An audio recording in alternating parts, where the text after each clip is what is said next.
Good morning, children. Now we will further proceed to exercise 9.1, question number 5. Now see here, what is given? Here given one number line. In center 0, right hand side 1, 2, 3 positive number, left hand side minus 1, 2, 3 and so on negative numbers.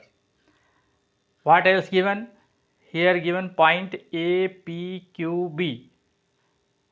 Left side U, S, R, T. These points are given. And further given that TR, RS and SU.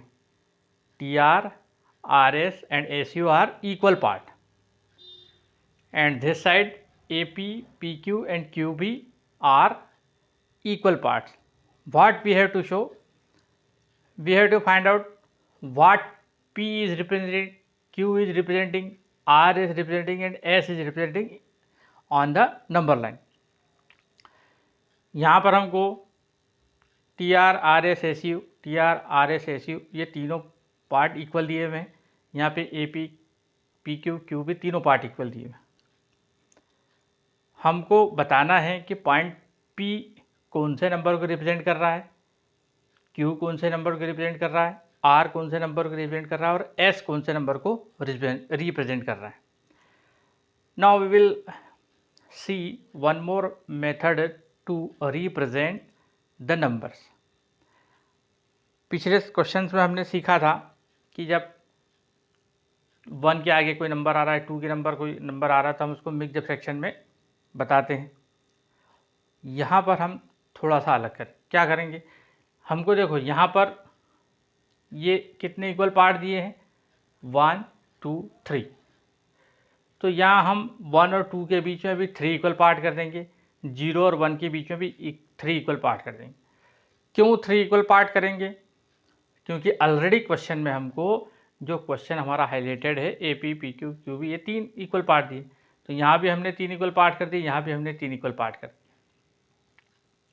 Similarly 0 और -1 के बीच में भी हम 3 equal part कर देंगे, -1 और -2 के बीच में तो ऑलरेडी 3 इक्वल पार्ट हमको दिए हुए हैं।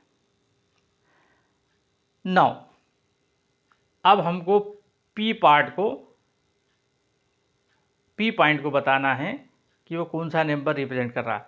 तो ये नंबर को रिप्रेजेंट करने के लिए हमने यहाँ पर 3 इक्वल पार्ट किए हैं, क्योंकि अब यहाँ से लेके यहाँ तक सब इक्वल पार्ट है, इसलिए हम यहाँ से काउंटिंग शुरू कर सकते हैं।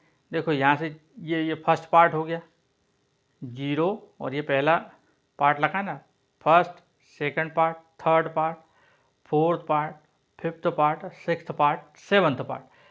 P पर कौन सा पार्ट आ रहा है? Seventh part. अगर हम यहाँ इक्वल पार्ट नहीं करते तो हम इसको काउंट नहीं कर सकते थे।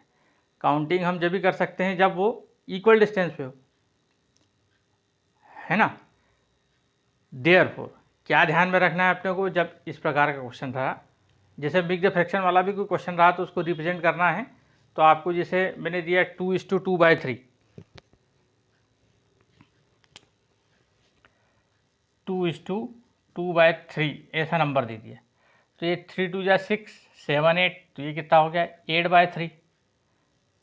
तो आपको क्या करना है, 0 से हर इसमें 3 इक्वल पार्ट करना है। 0 और 1 के बीच में 3 इक्वल पार्ट, 1 और 2 के बीच में 3 इक्वल पार्ट। अब यहाँ पे मैंने 3 लिया हुआ, सपोज मैं यहाँ पर 4 लेता, यहाँ पर मैं 4 देता आपको, तो 4 2 8, 8 + 2 10, 10/4। तो आपको क्या करना पड़ेगा फिर, 0 और 1 के बीच में 4 इक्वल पार्ट, 1 और 2 के बीच में 4 इक्वल पार्ट, 2 और 3 के बीच में 4 इक्वल पार्ट, और 3 और 4 के बीच में 4 इक्वल पार्ट। ऐसे हम करते। तो यहाँ देखो 4 पार्ट + 4 पार्ट + 2 पार्ट, तो 10 पार्ट पे हम पहुँच जाते यहाँ पर। तो यदि मिक्स्ड फ्रैक्शन वाला नंबर अपने को रिप्रेजेंट करना है तो हम इस मेथड का भी यूज़ कर सकते हैं। Now coming to this question, again हमने क्या किया है, यहाँ पर 3 इक्वल पार्ट दिए थे, इसलिए हमने यहाँ भी 3 इक्वल पार्ट किए, यहाँ भी 3 इक्वल पार्ट किए। अब हमको P पॉइंट तक जाना है काउंटिंग करते, तो 1 2 3 4 5 6 7, it means P is representing 7 और उसके इक्वल पार्ट कितने हैं 3, तो 7/3। P is representing 7/3. Similarly Q point तक जाना है हमको, यहाँ से काउंटिंग करते हैं 1 2 3 4 5 6 7 8, तो Q is representing 8/3 part, 8/3 number को रिप्रेजेंट कर रहा है। Now coming to left hand side, similarly यहाँ भी काउंटिंग करना है अपने को, क्योंकि हमने ऑलरेडी यहाँ से यहाँ तक 3 इक्वल पार्ट कर दिए, यहाँ से यहाँ तक 3 इक्वल पार्ट हमको दिए हुए थे। कौन सा पॉइंट को देखना है हमको, R पॉइंट को, तो R पॉइंट तक हम यहाँ से काउंटिंग करते चलें। ये देखिए पहला पार्ट फर्स्ट 1 2 3 4, R पे कितना आ रहा है 4th नंबर, यानी 4/3। अब चूंकि ये माइनस साइड में इसलिए इसमें माइनस लग जाएगा, तो -4/3 R रिप्रेजेंट कर रहा है, R representing -4/3। Now next point is S, तो अब S को अपन काउंटिंग करते हैं, यहाँ से चलें 1 2 3 4 5, तो कौन सा आया S पर 5 नंबर, यानी ये -5/3। इट मीन्स -5/3 S रिप्रेजेंट कर रहा है। नाउ अब यहाँ क्वेश्चन नंबर 6 में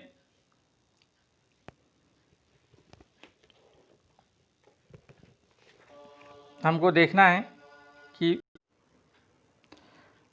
now in the 6th question which of the following pairs represent the same rational number. हमें यह बताना है कि इन दोनों में से कौन से rational number same rational number represent करते हैं। So for this we will convert the given rational number into standard form or in lowest term।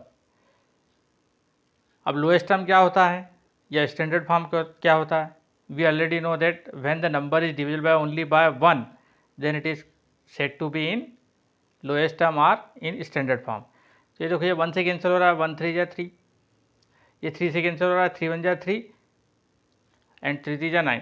अब ये नंबर केवल 1 से कैंसिल हो रहा है। सिमिलरली इसको भी हमको लोएस्ट टर्म में लाना है, 7 1 जा 7, 7 3 जा 21, तो ये 1/3 आ गया, ये 1/3 आ गया, लेकिन ये माइनस में है, ये प्लस में है, तो ये दोनों इक्वल हो सकते हैं क्या, नहीं, देयरफॉर नो, ये क्रॉस लगा दिया मैंने। नाउ सी -16/20 -20/25, ये सेकंड क्वेश्चन है अपना 6th का सेकंड। इनको भी लोएस्ट टर्म में कन्वर्ट करना है, तो हम देखते हैं कौन से टेबल में आता है। ये 4 के टेबल में आता है, ये भी 4 के टेबल में आता है। 4 4 जा 16, 4 5 जा 20। अब ये किससे कैंसिल होता है, केवल 1 से कैंसिल होता है। अब ये किसके टेबल में आता है, तो ये 4 के टेबल में आता है, लेकिन ये आता है क्या, नहीं आता है, तो फिर हम क्या लेंगे, 5 लेंगे। ये दोनों 5 के टेबल में आते हैं। 5 4 जा 20, 5 5 जा 25, इसको कैंसिल आउट किया तो कितना मिल गया, -4/5। यहाँ भी -4/5 है, यहाँ भी -4/5 है, तो दोनों कैसे हो गए, इक्वल। तो हमारा आंसर हो गया yes, this representing equal rational number. Now -8/5, ये 5th क्वेश्चन लिया है मैंने डायरेक्ट, बाकी क्वेश्चन आपको करना है, वेरी इजी है ये क्वेश्चन। -24/15। अब ये एक बात ध्यान में रखना है कि जहाँ भी माइनस नीचे दिया हो तो उसको हमको ऊपर लिख लेना है डायरेक्टली। तो ये देखो ये -8/5 ये किससे कैंसिल होता है, 1 से कैंसिल होता है, 1 8 जा 8, 1 5 जा 5, तो ये तो ऐसे की वैसे ही। ये किससे कैंसिल हो रहा है, 3 के टेबल में आता है, 3 8 जा 24, 3 5 जा 15, तो कैंसिल आउट होकर क्या आ गया, -8/5, तो ये दोनों भी इक्वल हो गए। तो ये 6th क्वेश्चन में केवल आपको इतना ही करना है। Now we will see 7th question, rewrite the following rational number in the simplest form. तो यहाँ भी क्या करना है अपने को, नंबर को सिंपलेस्ट फॉर्म या स्टैंडर्ड फॉर्म में लाना है। तो क्या करना पड़ेगा, ये दोनों किससे कैंसिल होते हैं देखना है। तो ये 8 2 के टेबल में आता है, ये भी 2 के टेबल में आता है, तो 2 4 जा 8, 2 3 जा 6, ये दोनों को हमने कहाँ से कैंसिल किया, 2 से कैंसिल किया, -4/5। अब ये फर्दर किससे कैंसिल होता है, 1 से, 1 4 जा 4, 1 3 जा 3, मतलब ये सिंपलेस्ट फॉर्म में आ गया। जो भी नंबर केवल 1 से कैंसिल होगा रैशनल नंबर, वो सिंपलेस्ट फॉर्म में होगा या स्टैंडर्ड फॉर्म में होगा। तो ये इसका स्टैंडर्ड फॉर्म हो गया। 25/45, ये दोनों अपन जानते हैं 5 के टेबल में आते हैं, 5 5 जा 25, 5 9 जा 45, तो 5/9 ये किसके इक्वल हो गया 5/9, और ये इसका सिंपलेस्ट फॉर्म हो गया। -8/10 मैंने जहाँ जहाँ भी माइनस नीचे था उसको डायरेक्ट ऊपर लिख दिया है, तो ये किससे 2 से कैंसिल होता है, ये भी 2 से कैंसिल होता है, 2 4 जा 8, 2 5 जा 10, तो -4/5 ये स्टैंडर्ड फॉर्म हो गया। अब इनमें एक क्वेश्चन बचा है, वो आपका होमवर्क है। Now question number 8, fill in the boxes with the correct symbol of greater than, smaller than, or equal. ये दोनों नंबर के बीच में अपने को एक बॉक्स दिया हुआ है और हमको बताना है कि इसमें ग्रेटर या स्मॉलर या इक्वल क्या रिलेशन है। तो यहाँ पर दिया -5/7, यहाँ पे दिया है 2/3। तो यहाँ पर देखो, जब दो राशनल नंबर का हमको कंपैरिजन करना है तो हमने क्या बताया है, जब तक दोनों राशनल नंबर के डिनोमिनेटर सेम नहीं होते तब तक हम उसमें कंपैरिजन नहीं कर सकते। तो हमको इसका डिनोमिनेटर सेम करना पड़ेगा। डिनोमिनेटर सेम करने की क्या प्रोसीजर है, ये 3 का मल्टीप्लाई इन दोनों में करें और ये 7 का मल्टीप्लाई इन दोनों में करें। तो देखो 3 5 जा 15, 3 7 जा 21, यानी ये 15 बन जाता है। और 7 को इधर मल्टीप्लाई करो तो 7 2 जा 14 और 7 3 जा 21। अगर दोनों तरफ माइनस होता तो हमको ये प्रोसीजर करना पड़ती, लेकिन देखो ये नंबर है माइनस, ये नंबर है प्लस, तो नेचुरली प्लस नंबर हमेशा बड़ा होता है माइनस नंबर से। तो मैंने यहाँ इसलिए डायरेक्ट ग्रेटर का साइन लगा दिया, 2/3 इज ग्रेटर। Now see -4/5 -5/7। अब यहाँ पर दोनों माइनस है और डिनोमिनेटर दोनों के अलग अलग हैं, तब इसीलिए मैंने इसको यहाँ पर फर्दर एक्सप्लेन किया है। ये 7 का मल्टीप्लाई यहाँ करेंगे, 7 4 जा 28, 7 5 जा 35, और ये 5 का मल्टीप्लाई इन दोनों में ऊपर नीचे करेंगे, 5 5 जा 25, 5 7 जा 35।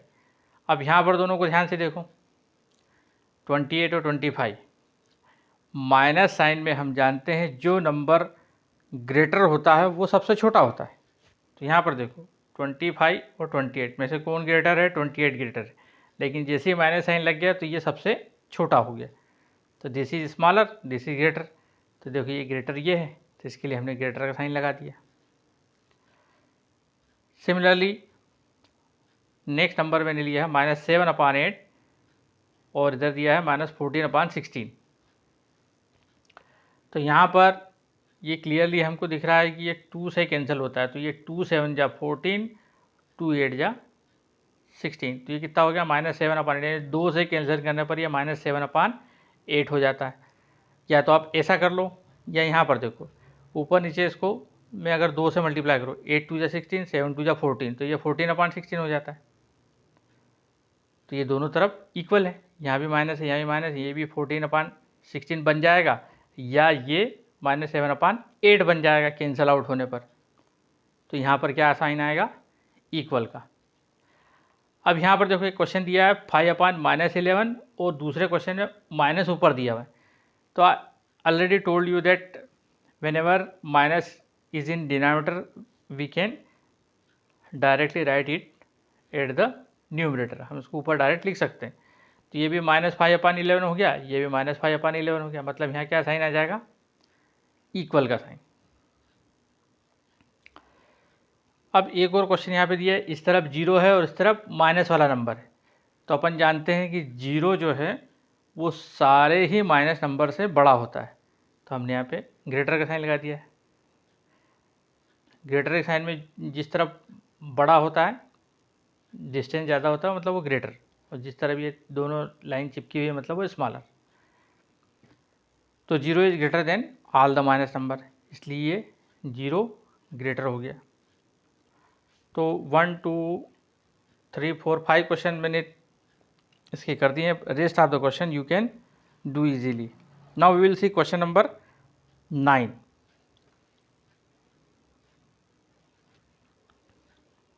इन question number 9 which is greater in each of the following. Same question है, दो फ्रैक्शन दिए है 2/3 5/2, इन दोनों में कौन ग्रेटर है। तो ऑलरेडी वही प्रोसीजर, हम राशनल नंबर का कंपैरिजन तब ही कर सकते हैं जब उसके डिनोमिनेटर इक्वल हो। डिनोमिनेटर को इक्वल करने का क्या प्रोसीजर है, हम जो है क्रॉस मल्टीप्लिकेशन करते हैं या एलसीएम लेके दोनों का डिनोमिनेटर बराबर कर देते हैं। तो देखो ये यहाँ के 2 का मल्टीप्लाई ऊपर नीचे दोनों तरफ, और यहाँ की ये 3 का मल्टीप्लाई ऊपर नीचे दोनों तरफ। तो ये 3 5 जा 15 और 3 2 जा 6 और ये 2 2 जा 4 और 3 2 जा 6। अब दोनों के डिनोमिनेटर सेम हो गए। न्यूमरेटर में देखो कौन बड़ा है, 15 बड़ा है, तो 15/6 is greater, it means 5/2 is greater than 2/3।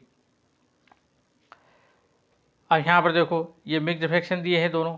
पहले मिक्स्ड फ्रैक्शन को हम सिंपल फ्रैक्शन में कर देते हैं। 7 3 जा 21 + 2 23/7, और इसको मिक्स्ड फ्रैक्शन से ये फ्रैक्शन में बदल लिया। अब दोनों के डिनोमिनेटर सेम करना है, तो ये 7 का मल्टीप्लाई इधर ऊपर नीचे दोनों तरफ, और यहाँ के 5 का मल्टीप्लाई इस तरफ दोनों तरफ। तो ये 7 5 35, दोनों का डिनोमिनेटर सेम हो गया। नाउ 23 5 जा, तो ये आ गया 115, और इधर आ गया मल्टीप्लाई करने पर 133। अपन जानते हैं माइनस में जो नंबर जितना बड़ा होगा वो उतना छोटा होता है। 133 यहाँ बड़ा है, मतलब ये बहुत छोटा हो गया, तो ये वाला number greater, it means -3 2/7 is greater than -3/4।